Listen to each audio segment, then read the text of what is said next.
Shalom saudaraku yang dikasihi Tuhan. Firman Tuhan kita hari ini dari Mazmur 40 ayat yang pertama sampai dengan 18. Tapi saya akan membaca ayat yang ke-7 sampai dengan 12. Demikianlah bunyi firman Tuhan. Engkau tidak berkenan kepada korban sembelihan dan korban sajian, tetapi engkau telah membuka telingaku. Korban bakaran dan korban penghapus dosa tidak engkau tuntut. Lalu aku berkata, sungguh aku datang dalam gulungan kitab, ada tertulis tentang aku. Aku suka melakukan kehendak-Mu ya Allahku, Taurat-Mu ada dalam dadaku. Aku mengabarkan keadilan dalam jemaah yang besar, bahkan tidak kutahan bibirku. Engkau juga yang tahu ya Tuhan, keadilan tidaklah kusembunyikan dalam hatiku. Kesetiaan-Mu dan keselamatan daripadamu kubicarakan. Kasih-Mu dan kebenaran-Mu tidak kudiamkan kepada jemaah yang besar. Engkau Tuhan, janganlah menahan rahmat-Mu daripadaku. Kasih-Mu dan kebenaran-Mu kiranya menjaga aku selalu. Saudara, tema renungan kita hari ini adalah Gratias Ago Deo dalam bahasa Latin, yang artinya adalah mengucap syukur kepada Allah. Saudara, apa yang saudara rasakan ketika saudara berada dalam keadaan terjepit dan sulit, lalu kemudian datanglah pertolongan dari seseorang? Tentu saudara, pertolongan itu menjadi sesuatu yang sangat melegakan. Pastinya saudara akan sangat berterima kasih kepada orang yang telah menolong saudara ketika berada dalam keadaan yang sulit dan terjepit. Saudara mungkin akan bersedia melakukan apapun untuk membalas kebaikan daripada orang tersebut sebagai bentuk terima kasih. Tapi pertanyaannya saudara, bagaimana apabila yang berbuat kebaikan, yang telah menolong kita, itu adalah Allah sendiri? Apa yang Bapak Ibu Saudara lakukan kepada Allah sebagai bentuk ucapan syukur atas pertolongannya? Saudaraku yang dikasihi Tuhan, perasaan yang sama juga diungkapkan oleh Daud terhadap Tuhan.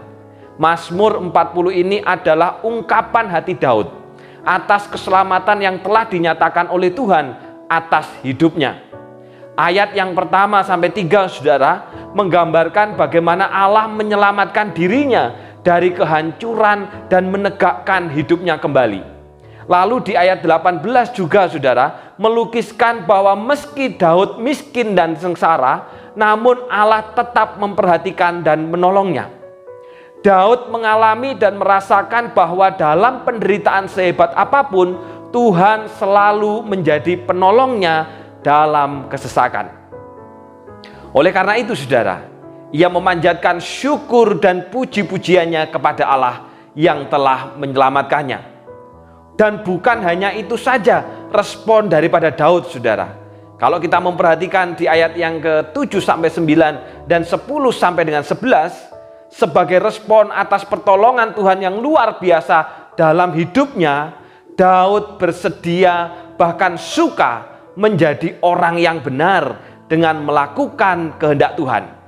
Karena ia sadar ketaatan kepada Tuhan jauh lebih berharga dibandingkan korban persembahan dalam bentuk jasmani. Selain ketaatan saudara, Daud juga bersukacita untuk mengabarkan karya Tuhan kepada orang lain. Daud menjelaskan bahwa pertolongan Allah secara khusus dinyatakan kepada orang-orang yang menjaga hidupnya di jalan yang benar. Dan inilah memang tujuan daripada kitab Mazmur, yaitu hidup sebagai orang benar, hidup di jalan yang benar untuk kemuliaan Tuhan. Allah memang mengamati kehidupan beragama kita saudara, tetapi jauh lebih dalam Allah sangat memperhatikan cara hidup kita sehari-hari. Pemazmur juga menyebutkan bahwa ia adalah seorang yang menjaga hidupnya dengan adil dan benar. Saudaraku yang dikasihi Tuhan, tujuan dari penyebutan ini bukan untuk meninggikan dirinya di mata Allah, tetapi justru untuk menyatakan pada Allah bahwa Allah yang telah menolongnya. Sehingga karena pertolongan itulah maka memampukan Daud untuk tetap hidup di dalam jalan yang benar. Permintaan untuk ditolong ini saudara kian mendesak, sebab kalau kita perhatikan di dalam ayat yang ke-12 sampai dengan 16, kita melihat bahwa pemazmur ada dalam keadaan yang amat terhimpit.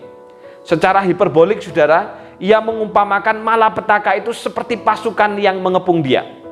Lebih buruk lagi, jumlah malapetaka itu sangat banyak, melebihi jumlah rambut di kepalanya. Dalam keadaan itu saudara, pemazmur atau Daud memohon agar Allah menolong dan menjadi pembelanya.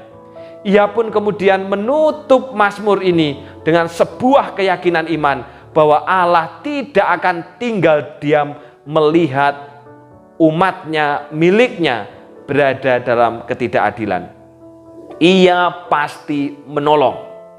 Orang yang benar adalah orang yang mempercayai pertolongan Allah atas hidupnya, sehingga dia akan menjaga hidupnya tetap di jalan yang benar. Itu orang benar saudara. Apapun keadaannya, apapun kondisinya, bahkan ketika berada dalam keadaan sulit dan terjepit, ia akan tetap hidup sebagai orang benar. Di tengah ketidakadilan, di tengah persoalan, di tengah pergumulan yang kita alami, kita punya Allah yang memperhatikan kita. Dan yang pasti Allah akan menolong dan menyatakan keadilannya. Maka saudara, maukah kita belajar untuk mempercayai pertolongan dan pembelaan Allah? Itu yang paling penting. Mau enggak kita ini percaya terhadap pertolongan Allah saudara? Sehingga ketika kita menghadapi kesulitan dan persoalan, kita akan hidup di jalannya orang benar. Karena apa? Karena kita percaya terhadap pertolongan Allah. Bagi orang-orang yang menjaga hidup di jalan orang benar, maka firman Tuhan berkata, berbahagialah orang yang menaruh kepercayaannya kepada Tuhan. Selamat mempercayai Allah, selamat menaruh kepercayaan kita kepada pertolongan Allah. Tuhan memberkati.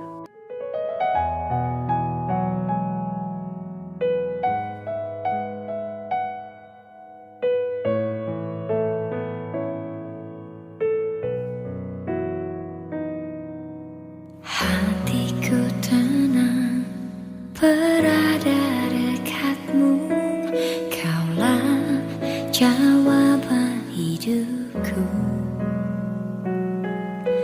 Hatiku tenang berada dekatmu, kau yang pelihara hidupku. Pertolonganmu begitu ajaib, kau telah memikat hatiku. Di saat aku tak sanggup lagi, di situ tanganmu bekerja. Pertolonganmu begitu ajaib, kau telah memikat hatiku. Kini mataku tertuju padamu, ku rasakan kasih-Mu Tuhan. Mari kita berdoa. Bapa yang di surga, kami bersyukur ya Tuhan untuk firman-Mu yang telah mengingatkan kami di manakah letak kepercayaan dan pertolongan itu Bapa. Apakah kami benar-benar menaruh kepercayaan dan pertolongan hanya kepada Tuhan saja? Dan ketika kami percaya bahwa di tengah segala persoalan yang kami alami, bahkan ketika dalam keadaan sulit dan terjepit, kami percaya bahwa Allah pasti akan menolong kami, maka kami akan hidup di jalan orang yang benar. Pikiran kami benar, keputusan kami benar, tindakan kami benar, bahkan perkataan kami juga adalah perkataan yang benar. Karena itu tolonglah kami Bapa, supaya kami sungguh-sungguh percaya kepada pertolongan Tuhan. Dan tidak lupa Bapak berdoa untuk saudara-saudara kami, untuk Bobos Yugim yang sedang dalam masa pemulihan pasca daripada jatuh dan kemudian mendapatkan tindakan medis untuk mengalami pemulihan pada tangan sebelah kiri. Kiranya Tuhan yang menolong Bobos Yugim, Tuhan yang juga menguatkan, Tuhan yang juga akan memberikan kekuatan sehingga proses itu dilalui dengan baik dan pada akhirnya Bobo Syugim bisa pulih dan sehat kembali. Demikian juga Ailime bersama dengan keluarga yang memberikan dukungan, kiranya juga Tuhan Kau berikan hikmat dan kekuatan yang daripada Allah. Sementara hamba-Mu juga mengingat ya Bapa untuk Seva, adik kami, anak kami yang juga baru jatuh dari sepeda sehingga pada tulang siku sebelah kiri ada yang mengalami patah dan sudah mendapatkan tindakan medis dengan dioperasi. Hamba-Mu berdoa ya Bapa, kiranya Tuhan memberikan kekuatan untuk Seva, untuk pulih kembali, untuk sehat kembali. Bahkan saat ini sudah ada di Banyuwangi. Kiranya Tuhan yang menolong, kiranya Tuhan yang memberikan kekuatan. Dengan iman itu sekalipun anak-anak Seva memiliki semangat untuk pulih dan sehat. Demikian juga untuk Bu Lydia, demikian juga untuk Liana, Joko bersama dengan seluruh keluarga. Kiranya juga Engkau Tuhan tolong, Kau berikan kekuatan bagi mereka. Bahkan segala biaya yang dibutuhkan, Tuhan sendiri yang akan mencukupkan dengan cara-Mu yang ajaib. Tidak lupa juga berdoa untuk saudara-saudara kami yang lain. Untuk Bapak Basar Subagio yang di dalam proses terus untuk boleh makin sehat, makin baik. Ada kala mengalami kelemahan, ada kala pun juga dalam keadaan kuat. Hamba-Mu berdoa Bapak untuk imannya. Kalau yang jasmani makin mengalami kelemahan dan kemunduran, tetapi biarlah iman itu justru makin mengalami kekuatan. Demikian juga untuk Ibu Bagio yang mendampingi, yang mendukung. Tuhan satukan pasangan ini supaya makin justru terus mencintai Engkau di dalam segala sesuatunya dan hidup di jalan orang benar karena mempercayai pertolongan Tuhan. Tidak lupa juga Bapak berdoa untuk Ibu Indrawati. Kiranya juga Tuhan tolong dalam pergumulannya, dalam kesendiriannya, dalam kesakitannya. Kiranya Tuhan yang akan mendengar, Tuhan yang akan juga memberikan pertolongan. Dan ada umat yang begitu memperhatikan dan menyayangi beliau. Biarlah kiranya iman itu yang akan terus nyata dalam hidupnya. Demikian juga tidak lupa berdoa untuk Bobo Bang Jailan atau Bobo Naomi yang telah Tuhan percayakan usia yang sedemikian luar biasa, bahkan kesehatan. Kiranya Engkau terus menganugerahkan kekuatan di dalam iman kepada Bobo. Kerinduannya untuk terus dapat belajar firman. Kerinduannya untuk dapat mewariskan iman itu kepada anak-anak, kepada cucu, kepada menantu. Biarlah mereka semua melihat bagaimana cintanya Bobo kepada Allah. Bagaimana kesetiaannya Bobo mengikut Tuhan. Terima kasih Bapak. Inilah doa kami. Bersyukur untuk setiap kami yang sudah pada saat pagi hari ini bersama-sama bersaat teduh. Kiranya Tuhan menolong supaya kami makin terus bertumbuh dalam kebenaran. Demikian juga mengingat untuk Bapak Zakaria Lukman bersama dengan Aisu Chen yang pada hari ini mengadakan perjalanan keluar kota ke Kupang. Oleh karena salah seorang putranya akan melakukan peneguhan dan pemberkatan nikah kudus. Kiranya Tuhan tolong dalam perjalanannya. Bahkan dalam segala sesuatu yang dikerjakan di Kupang sampai kembali lagi ke Banyuwangi, hanya Tuhan sendiri yang akan menyertai. Di dalam nama Tuhan Yesus kami sudah berdoa. Amin. Tuhan memberkati.